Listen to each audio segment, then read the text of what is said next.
Welcome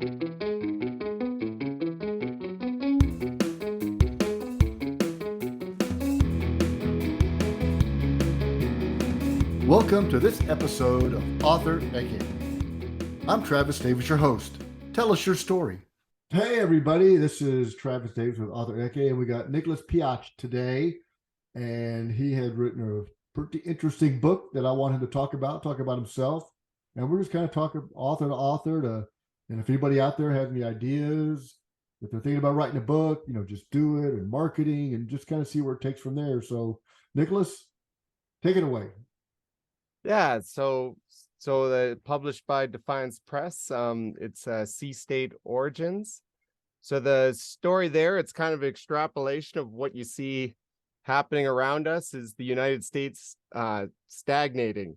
So if you project how things are going and they keep going statist and keep on the socialist track, you're going to see the United States start to stagnate, just like Venezuela, Soviet Union, and China has more people, so you'll see China on the rise while the U.S. stagnates. I'm actually Canadian, so that worries me. Who's going to defend the free world? We've always depended on the United States, right? Right. So in the past, when that happens, well, what do we? So my background, my family was actually Ukrainian, and 100 years ago, you saw what was happening, so you moved to Canada, or you moved to the United States. Well, now that it's happening, the U.S. is kind of the last bastion of freedom in the free market. So if they go, where do you go? And I guess if you're Elon Musk, you're saying, well, I'm going to go to space. I don't see that as affordable for us. No. So, and my background, I'm in the energy sector. So I'm actually a VP for an oil sands company, getting into renewable energy. And that comes together in this book where it's like, well, the future's renewable energy. I guess one place we could go is seasteading. So you hear that discussed sometimes. So in the story, it's one of these Elon Musk types decides, okay, well, they're going to set up an independent seastead operation in the Pacific, and they're generating renewable energy in a. It's actually something being looked at by ARPA-E, so I extrapolate on that. And then to make the book exciting, and I'm a big fan of like techno thrillers, like the Tom Clancy's. Ironically, I was kind of tired of the same old like ghost writers and stuff like that. I'm like, okay, well, if you have the sea state in the Pacific, you should be able to have a lot of conflict and action. Right. So that's kind of what the book is they get stuck in the middle of a geopolitical conflict between the United States and China, where the United States is basically passing things off to China because they don't want conflict. And so this sea state kind of has to ends up getting involved. Well, I hope it is fiction. So it's interesting. So I did some work in Calgary for the tire sands up there. I did work for a company called Suncorp. Suncor, yep. And that's I've done some projects for Suncor. So they're one of the largest oil sands operators. Yeah. That was years ago. So I was with ConocoPhillips. Okay. ConocoPhillips and Nexen. So it's very similar companies. And we were extracting bitumen from the oil sands. So I was in situ, so we inject steam. But lots of technology there. And we're always trying to reduce our energy, our greenhouse gas emissions. That's our big push these days. I think everybody is. It was interesting because it was in May, so I got there in summer. I was there a week and I left in winter. So that changed. Like, oh man, I got a Chinook wind or something. I don't know what it was. But man, oh man, it got chilly. Good. It's minus 30 centigrade. Yeah. So it's frozen in the winter. That's where when Texas had the power outage, we were saying, oh, you need Canadian. We operate our refineries and our power plants through that all half the year, so we could help you guys out. Well, luckily I live in Texas, and luckily I live in a grid that's with a nursing home, so they can't let it go down. So I'm like, yay! Who would have thunk it? So what compelled you to write your book? I mean, just an idea in your head, or what compelled you? So I've always been writing. I've done wrote a historical fiction. The first attempt, it was the Siege of Constantinople. I think there's a good story there with the invention of Greek fire. Started writing that, it ended up being way too long, and it wasn't publishable because it's too long. It ended up being like way longer than I thought. So that's where I went, like, okay, I got to try writing different books, because I was new to the marketing side. I was worried about story and the quality of writing, but you really have to worry about your market too if you want people to read the book, right? Yeah. And so getting involved in, because I'm actually involved in some projects trying to promote thermochemical conversion of cellulosic biomass, and there's all these ideas and be a cool story. So it's like, okay, I'm gonna write this when it flowed really good, and then I thought, okay, I'm gonna try to publish it just to learn. So this is kind of my I think it's a good story. Foray into publishing. Yeah, and then my hope was if people liked it, that there could be a whole series, right? So you've got the Seastate in the Pacific. You know, it's established in this book, kind of made a name for itself, has a little navy. It's logical. It's not like, how did they pay for this thing? It's explained in the novel, and it's operating in international waters. So you could have, some stories could be about the legal setup. Some stories could be about the conflicts, internal and external. It's also set in the near future, so I can do things like if there's a nuclear conflict. When you read a Tom Clancy, you can't nuke New York, right? Now in this, it's you're more open-ended. Right. And that's kind of what I was going for, was to set something like that up. So I don't know. I hope readers like it. Excellent. Well, that's an interesting premise. I think a lot of people, talk about energy, renewable energy, carbon, fossil fuels, gas, oil, whatever you want to call it. And then you look, the sea, then you look at, okay, Antarctica, right? And then you look at these different places around the world where probably been less explored than the moon. Some places, in my second book, I write about a rare form of cobalt is found in the DR Congo. It has the same properties of cobalt, but when it came through the atmosphere, something at the molecular level did something to it, so it's more efficient when they build batteries. And the Chinese harness that and use it, not for not good. So how long did it take you to write it? And do you write like all the time? I know you're VP of something. You're busy. So I try to write an hour a day, and this one came out in a year. Okay. Yeah. I have some drafts. Like there's a science fiction one, but it's not. I wanted to see how this went first before looking at publishing other novels. Right, and we have the same publisher, Defiance Press, too. To be full disclosure here. So now that you published it, right? It's out on the market.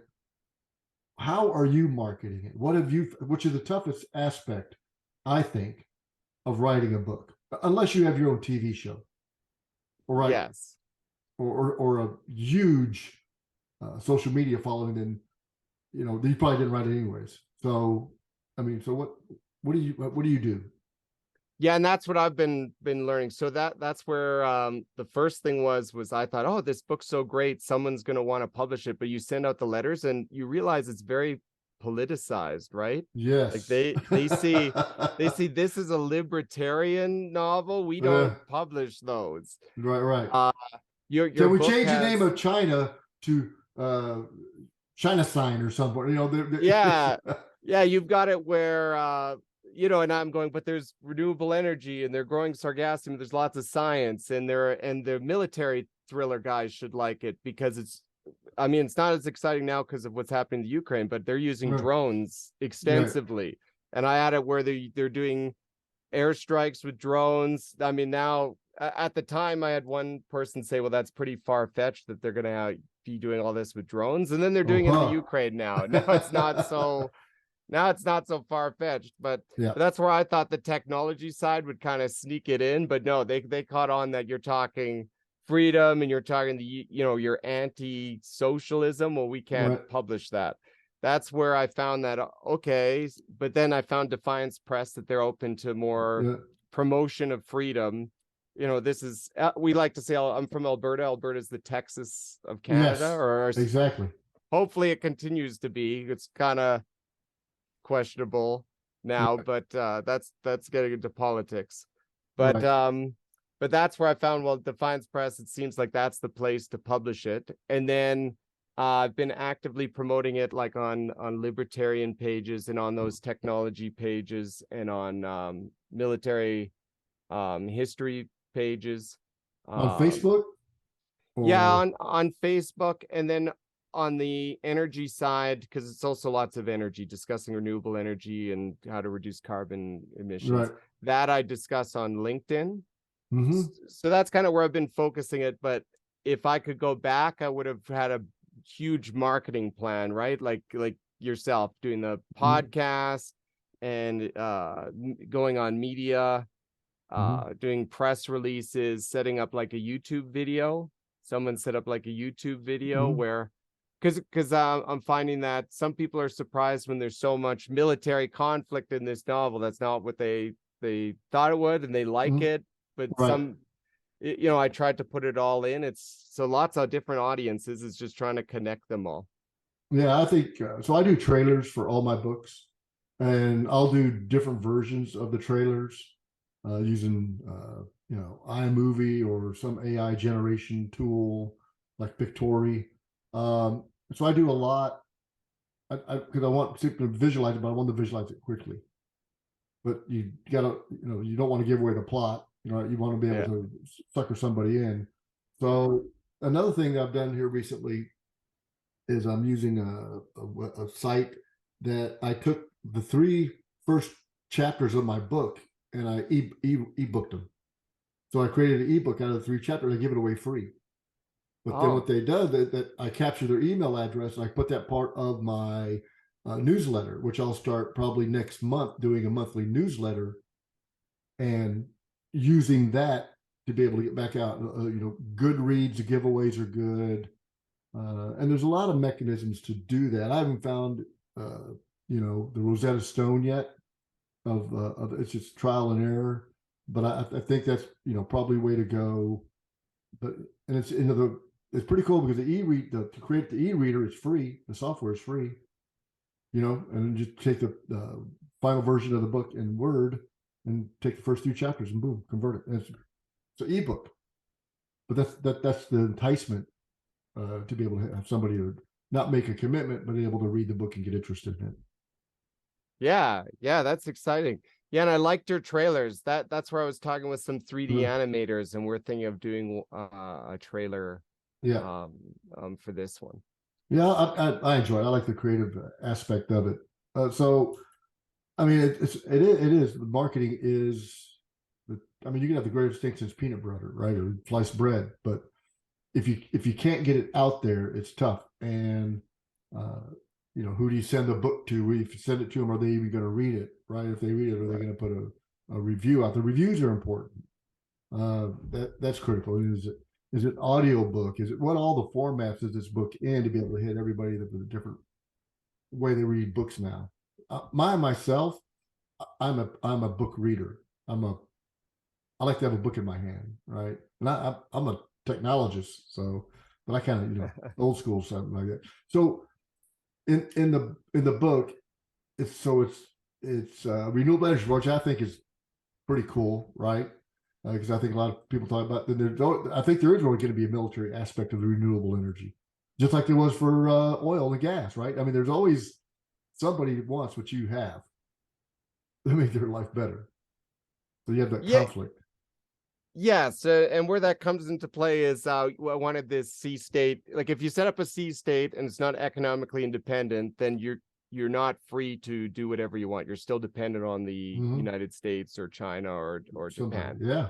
So in this case, they're using extrapolating today's technology to grow a biomass and generate a renewable crude. And while you're doing that, you can sequester the CO2, and then it's carbon negative. So it's better than electric cars. So now they're exporting crude. So they have a crude economy. They actually have an economy in it. And then the idea in future books is they're going to do satellite launches, and now they got money. And the owner is like an Elon Musk, where okay, I can actually afford to buy some equipment. Less they and in future books the thought was it would evolve, like how are they going to maintain these ships at sea, how are they going to they convert a freighter into a drone aircraft carrier. Well, how are you gonna, they can fuel the thing, but how are they going to take care of it? And that would be future books. So you do have future books on the horizon. Is it going to be a series where I have to read 1, 2, 3, 4, or are they just the same thing but independent? No, I would actually like to do it as a continuing story and evolve the characters. And like when you think about it, it's almost its own country now. So it's set up its own country at sea. So now the sky's the limit. You kind of got like a science fiction book, Tom Clancy style, but it's not totally outlandish. That being said, I'd like more feedback on the first one before going crazy on writing 20 books in the series. And I'm also curious on feedback on if readers like the more Tom Clancy element, like this, how is this Seastate fitting into current politics, or if they like more the science fiction aspect, like if the world is falling apart, how do these guys survive, and can they help? That I'm looking for more feedback on that. If I could do the marketing plan over, it would be try to get more reviews too, so I could get that feedback. I think the reviews are critical, not just for selling your book, but also so you get feedback, what the writers like or what the readers liked about it, and where it should go in the future. I agree 100%. I mean, I think those are critical, positive, negative, whatever, right? Are critical. Just getting the sheer amount of them without being known entity. That's the thing. I mean, if you try to figure out Amazon, I mean, I can't do a Rubik's Cube, so I'm surely not going to be able to figure out how Amazon does anything with keywords or any type of search criteria, because I bet it's pretty dynamic based on AI and everything. And a lot of so I'd be interested. So when I tell people about my books, I have to tell them it's fiction. Do you have to tell people it's fiction? Yeah, this book's fiction. It is fiction. It is like no one has set up a Seastate today. Not yet. Maybe in the future. It would take like an Elon. Somebody tried that off the coast of Scotland. There was an old gun emplacement from World War II, and somebody had bought it and put all these servers out there where they couldn't be regulated by any type of regulatory system. It was like an old fortress. I don't know what happened to it, but there were servers out there for computers and all sorts of stuff. Yeah, and this is more like the closest I've seen is like Elon Musk with these SpaceX launches. You can tell that he's worried about the regulatory environment. Like even with the Starship launch where they did all that damage, and you have to ask the FDA or you have to get approval for your launches. That's where he was talking about buying oil platforms in the open ocean so he can do his own launches, and it's his platform go away, right? And that's kind of what this the main character in this novel is thinking is, okay, we're going to go out there and try to survive on their own. It's not that easy though. There's a reason why small companies can't do it. Yeah. If it was easy, everybody would do it, right? I mean, but when I write, I like to do a lot of research and then put facts or things into the book that people go, oh, well, that is possible, right? I put some stuff with satellites based on Newton's second law of physics, right? And because of how they do things, they're like, interesting. So I like to do the research on it. Like to talk about it, like to have the real places in it or very similar to real places. But when I'm writing my third, it's the same team, but it's not, you don't have to read 1, 2, 3, 4 or whatever. You can read everyone independently, but the team grows, the dynamics change. and then what I've done is I've actually created a persona for the team on the internet, and it's called Team Texarkana, right? So we're gonna build out the website and everything where it's pretty looks like an intelligence portal, sort of thing, and to build that around the characters outside of the book. So who knows? Yeah, no, that's good. And I hope when you read, you see that like there's conflict in East Timor where it starts is based on a real potential conflict. It does involve China's expansion into like the east, into the South China Sea and Taiwan. Parsley Islands, yeah. Yeah, and the big debate on right now, I think if China tried to invade Taiwan, the United States would take action. But 50 years from now, you can see the way the United States is going. Will they be willing to fight a nuclear war over Taiwan? I don't know. I know that they would now, but 50 years from now, yeah, I'm not even sure we would now. I mean, I hate to say that. I don't. I think. Well, I won't say what I think. Yeah. Yeah. Well, and it's also the U.S. economy right now. Yeah. Right now, the U.S. economy, you still have a free market, right? That's what's keeping the U.S. in the game.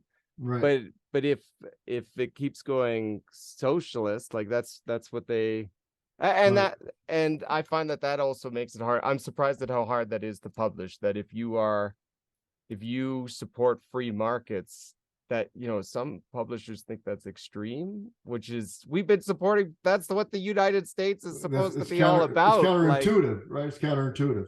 You think let me put something out there that makes people think, and it's not the same. I go to the Middle East, I got a terrorist. I go to Europe, I got a terrorist. I mean, it's not the same. Now they're South America, right? I mean, so they just move around, but it's the same thing as a terrorist. Without bad state, bad actors within the state, but state controlled. I mean, it's just So I'm a big Tom Clancy reader, Clive Cussler, Robert Ludlum. That's kind of folks that I grew up reading and everything. I mean, when I read Red October, I was in the Army. I was going to get out of the Army and go in the submarines for the Navy. And they told me I'd lose a rank. I go, no, I'm good. But book. And those are the novels I'd love. And you always assume the United States is the good guy. They're always going to stand up for freedom. The FBI is not. They're going to stay apolitical. The CIA is going to. They're going to stay apolitically domestically. But what happens if that's not true? Like you have to worry about it.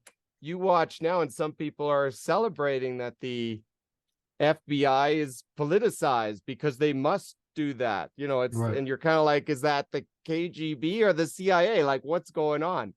Right. And 50 years from now, you worry about your kids and what the world's going to look like. And that's where, well, at least 100 years ago, if it was going like that, you could move.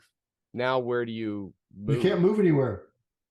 Yeah. There's nowhere to go. And then you watch Elon Musk, he's going, well, we're going to Mars. It's like, okay, well, you can afford that. I can't. Yeah. There's some place I just won't go. Anyways, but I'm the same way. So what? So you got the first book is out. When did you publish it? When did it come out? It came out last year, just during the invasion of the Ukraine. So I think that's perfect timing. Some of the thunder. Right. Yeah, because part of it was aren't you tired of like Tom Clancy novels where it's the same bad guy, the same good guys? So this is different. But then sure enough, Ukraine happens, and so the timing wasn't good. And also I'm gonna say I was a little shy. Like I wanted some initial feedback when it came out. But for what I've learned is don't be shy. When you put out the book, you gotta hit it hard and you gotta be all in.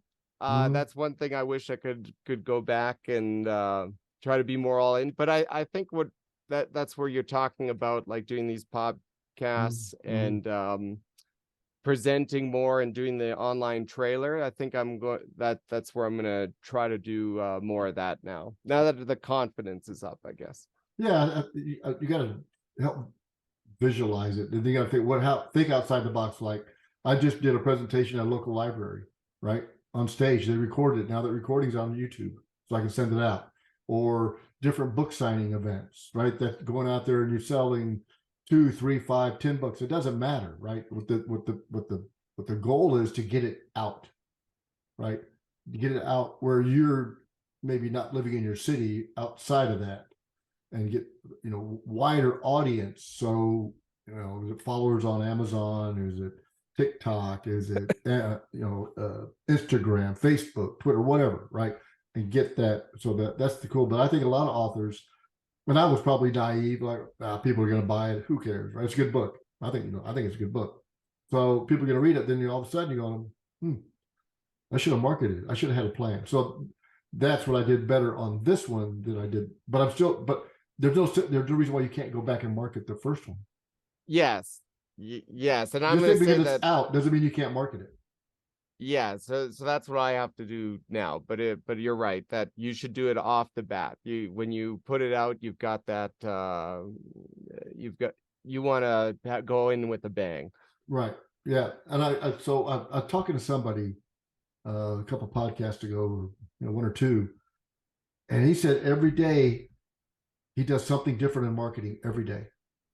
Now, maybe that's taking a review off of Amazon, putting it into some kind of something you want to use from Canvas or whatever, right? And put it out on Facebook, or every day do something different to be able to market that.